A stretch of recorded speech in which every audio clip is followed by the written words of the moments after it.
So, Seto starts the series as Yugi's rival. He grows a lot, the end.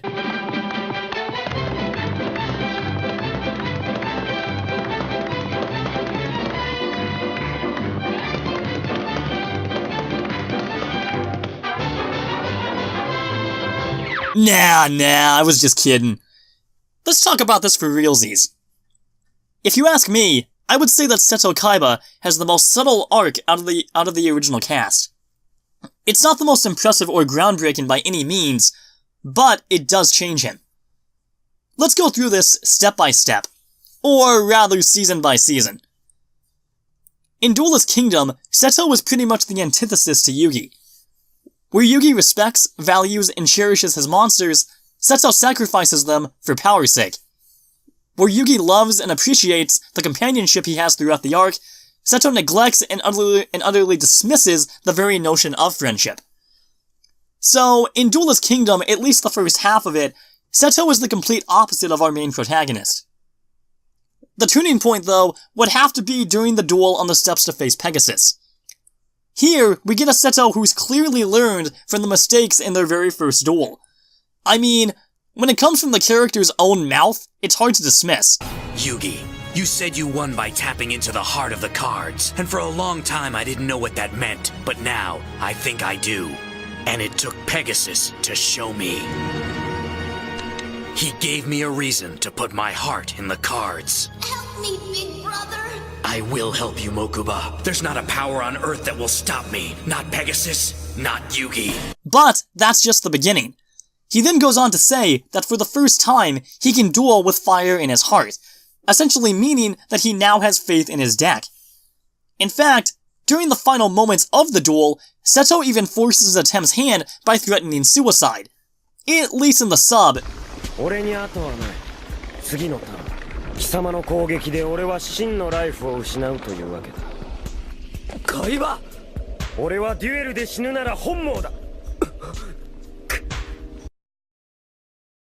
In the dub, he simply states that Atem attacking his monster could knock him off the ledge.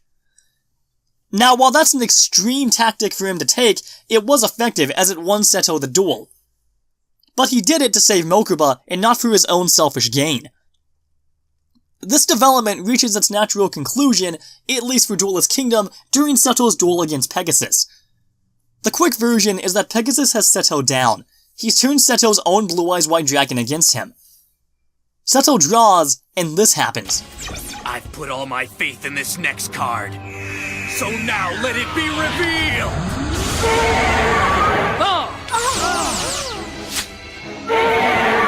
Yes, the Blue Eyes White Dragon! Incredible! That's gotta be the luckiest draw I've ever seen. I think that draw was more about faith than luck. You said it, bud. Kaiba listened to his heart, and it paid off for him big time! So Seto is down, takes a leap of faith, and it pays off for him massively. So yeah, Duelist Kingdom, solid character arc. Noah's Saga. Now before anyone screams at me in the comments, aren't you supposed to be doing Battle City and then this one? I should preface that we're talking about Seto's journey as a character here, not as a duelist. As such, a major chunk of his growth actually happens within this filler arc. The introduction of Noah into his life essentially forces Seto to question everything he's known about himself. He had no idea that he had another brother, other than Mokuba, and this revelation shakes him to his core, especially during their final duel. At certain points, he says that Gozaburo chose him for Kaiba Corp since he was the best man suited for the job, essentially meaning two things. One, Seto is more mature than Noah is.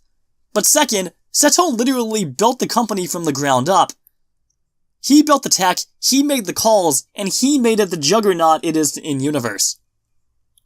Whereas Noah was simply trapped in the computer world for all those years. Now you can't really blame Noah for that. After all, it was done by Gozaburo to save his life. But at the same time, Noah would probably run the company into the ground due to his own arrogance and hubris. Where the development really begins to hit home is when Noah uses Mokuba against Seto, forcing him to call off his final attack. However, there's a certain sense that encapsulates Seto's journey perfectly. Well, technically a couple of them. We're family and no one can ever change that. You and I have always been there to support one another and we always will be. There's something I've never told you, Mokuba. You once saved me when we were kids. When Gozaburo Kaiba adopted us, he was merciless, forcing me to work for hours with no rest. I was exhausted and ready to give up until you inspired me, Mokuba. My deck. Well, they're not the greatest cards, but they're mine. Huh? Mokuba made me a Blue Eyes card. By making that card for me, you encouraged me not to give up. You gave me something to strive for. That's right, Mokuba. I know you can't forget about me. You're strong, and I know you can break through his mind games. Never give up! And never let anyone control you! Can't give up! Fight him off!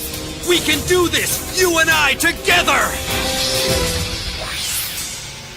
Please let this be the card I need! Excellent! Where it hits its absolute peak for this arc is this one right here. World. Hey! Seto! Mokuba. This reunion is touching, but I'm afraid I'm going to have to cut it short. No! My job is now complete. Kaiba! Mokuba! What did he do to them? I always thought they were hard-headed, so I've turned them into a living sculpture. They're so close, yet they'll never reach one another. This scene, more than any other in this entire arc, shows that all Seto really cared about, despite how arrogant he can get sometimes, is his brother and the bond that they share. Moving on to Battle City proper. Seto's development, at least for me, doesn't really begin until the blimp goes up in the air, particularly during Joey's duel with Merrick. During the events of the duel, Seto is back in his lab, trying to decipher the Egyptian text on the Winged Dragon of Ra. He realizes that he can read it, and the revelation literally makes him take a knee, as he had no idea that he could do it. It gets even better, though, once we get to his duel with the Tem. Way back in the beginning of this arc, Ashizu gave him Obelisk the Tormentor, and he thinks that this will give him an edge over Yugi. During the duel, Seto is constantly battling against his past, proclaiming that once he beats a Tem, he can start over and reclaim his top dueling status. It's essentially a battle of the Egyptian gods, wielded by two men who share some history, both in the present and in the ancient past. Seto has a hard time wrapping his head around it, and he literally can't believe it when he loses. In fact, come next season, it literally drives him into a depression, as he refuses to ever duel again. So we can see that this revelation has had a tremendous impact on Seto's character. Waking the Dragons and the Grand Championship really don't have much in terms of development. Grand Championship more so.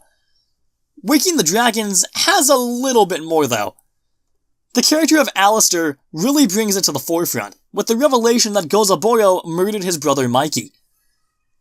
Seto constantly states that he's nothing like Gozaburo, which Alistair's philosophy clashes with, since he's actually experienced Gozaburo's ruthlessness firsthand and actually seems to see some of that in Seto.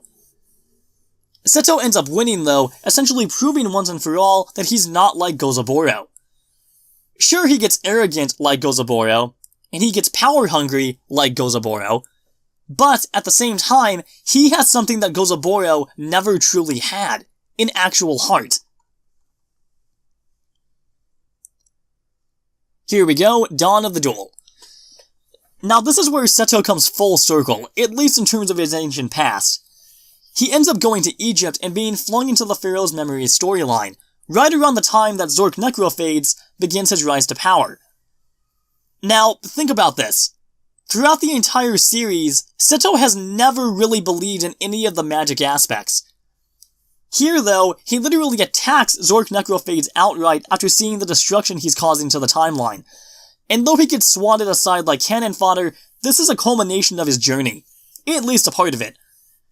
The second, more crucial part doesn't really come about until the ceremonial battle. Speaking of the ceremonial battle, Throughout the entire duel, especially once Atem summons all 3 Egyptian god cards, Seto is blatantly against the idea of Yugi winning. Yugi states that he has a strategy, and while Seto is completely against it and just sees it as a preposterous effort, he eventually decides to stay to see it. But once Yugi defeats the god cards, Seto's entire mood changes. 2 monsters now. Impressive! Even though he lost his 3 best cards, the Pharaoh bounced right back, and now he's got the upper hand again. No, not quite. What do you mean? Yugi may have fewer life points, but he managed to come up with an unprecedented strategy to defeat the Egyptian god cards. I've never seen anything like that before. I can see now that I was wrong, Mokuba. He is the king of games. Now, to end this, what's the difference between Seto's journey and, say, a poorly written character like Captain Marvel within the MCU? Now, even though these are completely different media formats, they do share some similarities. First off, and I realize this is gonna make some people mad, but Seto is voiced by an actor who actually cares about the material. He gets into it, has some enthusiasm, is likable in the role, and last but not least, he has actual respect for the fan base. Contrast that with Captain Marvel, or Brie Larson, who, throughout the entirety of her own solo movie, and even more so within Avengers Endgame, looked bored, asleep, and like she didn't even want to be there. Where Eric Stewart, the voice actor for Kaiba, and Larson completely deviate, however, are their levels of enthusiasm for their respective roles. Now, before I begin this little rant, I should preface that I realize that voice acting into a microphone and actual on-screen acting are 2 completely different skill sets. But enthusiasm and really the tone of voice are pretty much the 2 things that they connect with. Let's compare Stewart's Kaiba to Larson's Captain Marvel. Stewart's Kaiba has tons of different tones, from being depressed, I guess playing against a champion like myself was just too much stimulation for the old fool. to being overly excited, It's not possible! No one's ever been able to call him! to even being upset once he loses the duels.